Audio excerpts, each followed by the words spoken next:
bah bienvenue déjà. Vous êtes tous déjà montés à cheval plusieurs fois, vous savez trotter, vous savez galoper.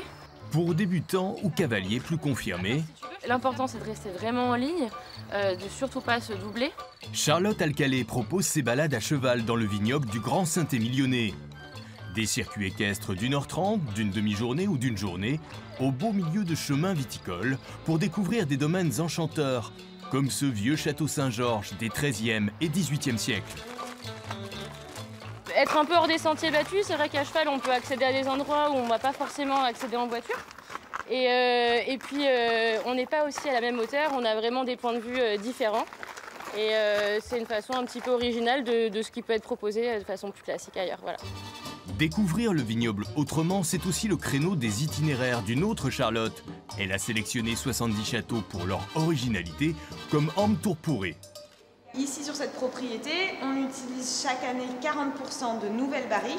Après une visite des chais, les œnotouristes sont invités à passer le tablier pour un cours de pâtisserie. On va réaliser donc un sablé breton avec une ganache mousseuse lactée, des framboises et des fraises. Une leçon d'une demi-heure avec un véritable chef, suivi d'une dégustation. Donc ils vont apprendre à réaliser un plat autour de 2-3 techniques, avec des produits frais, des produits locaux, en accord avec le vin du château. C'est chouette, c'est assez original de pouvoir allier en plus, faire des accords mets et vins. Je trouve ça intéressant, puis on a des beaux produits du terroir à valoriser. Donc, On a toujours du mal à associer le vin rouge avec les desserts et c'est un peu une erreur.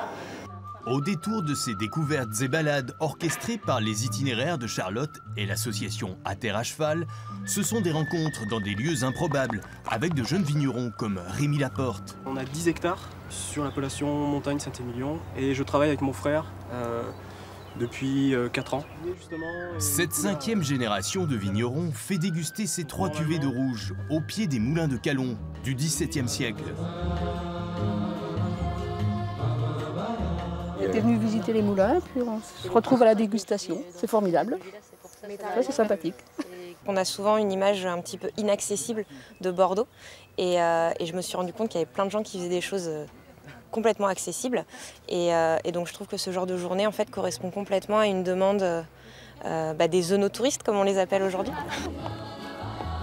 Des œnotouristes choyés à qui l'on propose des parcours ludiques comme le Jardin des Saveurs au Château Saint-Georges.